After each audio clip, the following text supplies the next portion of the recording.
సాయంత్రం ఎన్డీఏ సమావేశం జరగనుంది. ఈ సమావేశంలో ప్రభుత్వ ఏర్పాటుపై చర్చించనున్నారు. ఈ మేరకు టీడీపీ అధ్యక్షుడు చంద్రబాబు, జనసేన అధ్యక్షుడు పవన్ కళ్యాణ్ ఉదయం ఢిల్లీ వెళ్లనున్నారు. లోక్సభ ఎన్నికల ఫలితాల్లో అధికార బీజేపీకి ఈసారి మెజారిటీ ఎంపీ స్థానాలు దక్కలేదు. దీంతో తమ మిత్రపక్షాలతో చర్చించి ప్రభుత్వ ఏర్పాటుపై కసరత్తు మొదలుపెట్టింది. కూటమిలోని భాగస్వామ్య పక్షాలతో సాయంత్రం సమావేశం కావాలని బీజేపీ అధిష్టానం నిర్ణయించింది. ఈ మేరకు బీజేపీ జాతీయ అధ్యక్షుడు జేపీ నడ్డా కూటమి పార్టీల అధినేతలందరికీ సమాచారం ఇచ్చారు. ఈ మీటింగ్లో ప్రభుత్వ ఏర్పాటుతో పాటు మంత్రి పదవుల పంపకాలు, కలిసికట్టుగా ఎలా ముందుకు వెళ్లాలన్న అంశాలపై ప్రధానంగా చర్చించనున్నారు.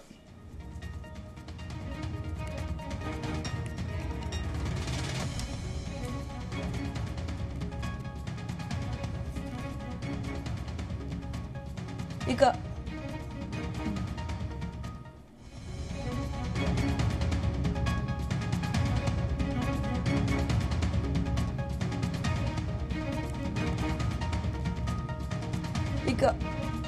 సాయంత్రం ఎన్డీఏ సమావేశం జరగనుంది. ఈ సమావేశంలో ప్రభుత్వ ఏర్పాటుపై చర్చించనున్నారు. ఇదే అంశంపై మరిన్ని వివరాలు మా ప్రతినిధి శ్రీచరణ్ అందిస్తారు. Sricharan, good morning Soumya. ఈ రోజు ఈవినింగ్ ఢిల్లీలో ఎన్డీఏ సమావేశం జరగనుంది. ఇప్పటికే జనసేన అధ్యక్షుడు పవన్ కళ్యాణ్ తో పాటు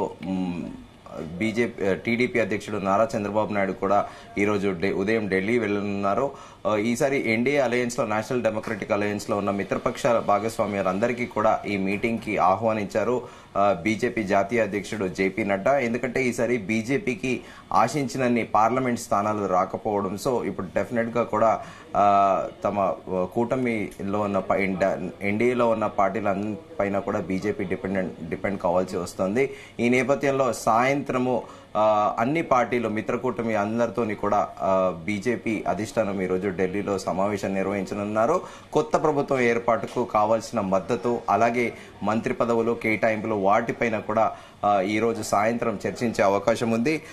అయితే బీజేపీ అధిష్టానం ఈ డెసిషన్ కు వచ్చింది. ఈ మేరకు బీజేపీ జాతీయ అధ్యక్షుడు జేపీ నడ్డా కూటమి పార్టీల అధినేతలందరికీ కూడా సమాచారం ఇచ్చారు. ఈ మీటింగ్ లో ప్రభుత్వ ఏర్పాటుతో పాటు మంత్రి పదవుల పంపకాలు కలిసికట్టుగా ఎలా ముందుకెళ్లాలనే అంశాలపైన కూడా ప్రధానంగా చర్చించనున్నారు. ఈసారి మనం ముందుగా అనుకున్నట్టు కూడా బీజేపీ ఎలక్షన్ క్యాంపెయినింగ్ లో కూడా దేశవ్యాప్తంగా కూడా అన్ని చోట్ల అబ్కీ పార్ 400 పార్ అని కూడా అనే నినాదంతో కూడా క్యాంపెయినింగ్ చేశారు. అటు ప్రధానమంత్రితో పాటు కేంద్ర మంత్రులు ఎక్కడైనా కూడా ప్రతి స్టేట్ లో కూడా ఇదే నినాదంతో వెళ్లారు. కానీ బీజేపీ ఈసారి ఆశించిన స్థాయిలో సీట్లు రాకపోవడము, దాదాపు 230 స్థానాల్లో పైగా కూడా ఇప్పుడు ఇంకా ఎలక్షన్ కమిషన్ అఫీషియల్ గా కూడా రిలీజ్ చేయలేదు, ఆ రిజల్ట్ ని అనౌన్స్ చేయలేదు. కానీ యాజ్ ఆఫ్ నౌ ఇప్పటి వరకు కూడా ట్రెండ్స్ ఎన్డీఏ అలయన్స్ కి 293 నుంచి 295 వరకే ఉంది. సో బీజేపీ ఆశించిన సీట్లు రాకపోవడంతో ఇప్పుడు అలయన్స్ లో, ఎన్డీఏ అలయన్స్ లో ఎవరెవరైతే ప్రాంతీయ పార్టీలు ఉన్నాయో వాళ్ళందరిపైన కూడా అందరితో కలిసి ప్రభుత్వ ఏర్పాటు లక్ష్యంలో ప్రస్తుతము బీజేపీ ఉంది. సో దీనిలో భాగంగా ఈసారి కేంద్రంలో ప్రభుత్వ ఏర్పాటులో భాగస్వామ్య పక్షాలు కీలకం కానున్నాయి. ప్రభుత్వం స్థిరంగా కొనసాగాలంటే ముఖ్యంగా బీహార్లోని నితీష్ కుమార్ నేతృత్వంలోని జేడీయూ, అలాగే చంద్రబాబు నాయుడు నేతృత్వంలోని టీడీపీ కూటమిలో కీలక పాత్ర కూడా పోషించనున్నాయి. ఎందుకంటే ఈ ఎన్నికల్లో ఆంధ్రప్రదేశ్ నుంచి టీడీపీ 16 పార్లమెంట్ స్థానాల్లో కూడా గెలిచింది. అలాగే జేడీయూ బీహార్ నుంచి 14 స్థానాల్లో కూడా విజయాలు సాధించాయి. గతంలో కూడా అటల్ బిహారీ వాజ్పేయి ప్రధానమంత్రి ఉన్నప్పుడు కూడా ఎన్డీఏ కన్వీనర్ గా కూడా చంద్రబాబు నాయుడు ఉన్నారు. ఈసారి కూడా ఆయనకి మరోసారి కూడా ఎన్డీఏ కన్వీనర్ గా ఉండాలని కూడా ఢిల్లీ పెద్దలు కూడా నిర్ణయించినట్టు కూడా తెలుస్తోంది. దానిలో భాగంగా నిన్న ప్రధానమంత్రి నరేంద్ర మోదీ కూడా ఎన్నికల ఫలితాల అనంతరం చంద్రబాబు నాయుడుకి కాల్ చేసి కంగ్రాచులేట్ కూడా చేశారు. అయితే అంతకు ముందు కూడా స్పెక్యులేటివ్ గా ఒక నరేషన్ నడిచింది. KC Venugopal, AICC secretary KC Venugopal Chandrababu నాయుడుతో మంత్రాలు జరిపేటందుకు నేరుగా ఢిల్లీ నుండి స్పెషల్ ఫ్లైట్ లో అమరావతి వెళ్లనున్నారనేది కూడా ఒక చర్చ నడిచింది. సో వాస్తవికంగా చూసుకుంటే ఇప్పుడు కూటమి ద్వారానే ఎన్నికల్లో వెళ్లారు. ఎన్నికల్లో కూడా పొత్తులో భాగంగానే సీట్ల కేటాయింపులు కూడా చేసుకున్నారు. ఇప్పుడు చంద్రబాబు నాయుడు ఇండియా కూటమిలో ఎలా వెళ్తారనేది కూడా నిన్న కాస్త చర్చ జరిగింది. కానీ నిన్న చంద్రబాబు నాయుడు కూడా క్లారిటీ ఇచ్చారు, ఎన్డీఏ కూటమితోనే ఉంటాము మేము అని. అలాగే పవన్ కళ్యాణ్ జనసేన అధినేత అధినేత పవన్ కళ్యాణ్ కూడా ఒక క్లారిటీ ఇచ్చారు. అయితే అదే విధంగా కూటమిలో ఏక్నాథ్ షిండే వర్గము శివసేన పార్టీకి 6 స్థానాలు, అలాగే చిరాగ్ పాస్వాన్ నేతృత్వంలోని లోక్సభ శక్తి పార్టీకి 5 పార్లమెంట్ స్థానాల్లో విజయం సాధించాయి. దాంతో ఈ రెండు పార్టీలు కూడా ఇప్పుడు ఎన్డీఏకు చాలా కీలకంగా కూడా మారబోతున్నాయి. అయితే ఇప్పటికే ప్రధానమంత్రి నరేంద్ర మోదీ, కేంద్ర హోంమంత్రి అమిత్ షా సైతము కూటమి సమావేశం గురించి కూడా చర్చించినట్లు తెలుస్తోంది. అయితే ఇదిలా ఉంటే ఇప్పటికే బీజేపీ జాతీయ అధ్యక్షుడు జేపీ నడ్డా సమావేశంలో బీజేపీ సమావేశం కూడా జరుగుతోంది. ఎర్లీగానే స్టార్ట్ అయిపోయింది. హోంమంత్రి అమిత్ షాతో పాటు రక్షణ మంత్రి రాజ్నాథ్ సింగ్ సహా పలువురు ప్రముఖులు కూడా ఈ సమావేశానికి హాజరయ్యారు. ఈ సమావేశంలో పాల్గొనేందుకు ప్రధాని నరేంద్ర మోదీ కూడా రాత్రి 7 గంటల కల్లా ఢిల్లీలోని బీజేపీ హెడ్ క్వార్టర్స్ చేరుకునే అవకాశం ఉందని కూడా ప్రస్తుతం మనకు అందుతున్న సమాచారము. అయితే ఈసారి కూటమిలో మనం చెప్పుకోవాల్సింది ఏంటంటే సౌత్ ఇండియా ఒక రకంగా చెప్పాలంటే బీజేపీకి ఈసారి ఒక రకంగా BJP party national democratic alliance నిలబడింది అంటే సౌత్ ఇండియా ద్వారానే. ఎందుకంటే ఇక్కడ మనం చూసుకుంటే తెలంగాణలో 8 సీట్లతో పాటు కర్ణాటకలో కూడా దాదాపు 18 సీట్ల వరకు కూడా వచ్చాయి. అలాగే కేరళలో 1 సీటు, ఆంధ్రప్రదేశ్లో 16 సీట్లు. సో ఈసారి సౌత్ ఇండియా నుంచి అన్ఎక్స్పెక్టెడ్ గా కూడా బీజేపీకి చాలా సీట్లు వచ్చాయి, బీజేపీ కూటమితో పాటు. సో బీజేపీ మొదటి నుంచి కూడా ఆశించినంత మేరకు అసలు ఇండిపెండెంట్ గానే బీజేపీ పార్టీకి మిత్ర పక్ష కూటములతో కాకుండా 300 పైగా సీట్లు వస్తాయని కూడా బీజేపీ ఆశించింది.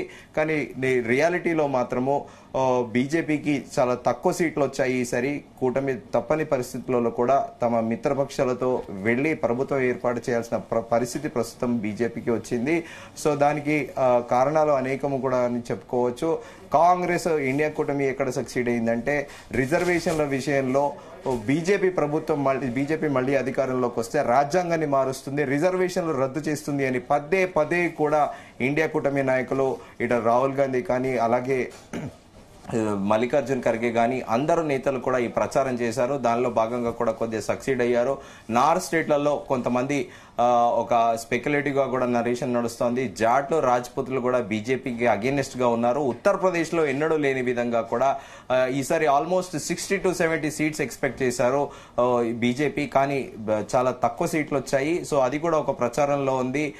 స్పెక్యులేటివ్ గా రాజ్పుతులు, జాట్లు అగేనెస్ట్ గా ఉన్నారు. వీళ్ళ ఇంపాక్ట్ 5 రాష్ట్రాల్లో బీజేపీకి చాలా తీవ్రంగా చూపెట్టింది అని కూడా అంటారు. సో ఈ నేపథ్యంలో డెఫినెట్ గా కూడా తమ మిత్రపక్షాల పైన డిపెండ్ అయ్యి కూడా ప్రభుత్వం ఏర్పాటు చేయాల్సిన అవసరం ఇప్పుడు ప్రస్తుతం బీజేపీకి ఆవశ్యకత కూడా ఏర్పడింది. సౌమ్య. ఓకే చరణ్, అయితే ఎన్డీఏ సమావేశంలో ఎలాంటి విషయాలు చర్చించబోతున్నారు పవన్ కళ్యాణ్ మరియు చంద్రబాబు నాయుడు తోటి? ఇంకా చంద్రబాబు నాయుడుకి కన్వీనర్ పోస్ట్ కన్ఫర్మ్ అయినట్లేనా?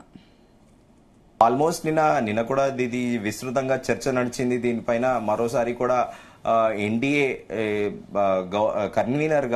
కన్వీనర్ గా కూడా చంద్రబాబు నియమిస్తారని, ఈ మేరకు ప్రధానమంత్రి కూడా మాట్లాడారని కూడా అన్నారని కూడా విస్తృతంగా నిన్న ప్రచారం జరిగింది. ఏదైనా కూడా ఇవాళ అథెంటిక్ గా ఈవినింగ్ సమావేశం అనంతరం కూడా ఒక క్లారిటీ వచ్చే అవకాశం ఉంది. ఎందుకంటే అఫీషియల్ ప్రకటన అయితే ఇప్పటి వరకు రాలేదు. కాకపోతే ప్రధానమంత్రి కాల్ చేసి కూడా అప్రిషియేట్ చేశారు. ఈసారి గెలిచినందుకు కంగ్రాచులేట్ కూడా చేశారు చంద్రబాబు నాయుడిని.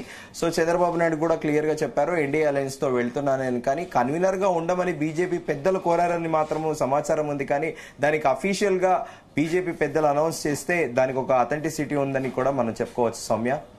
Okay, thank you Sricharan.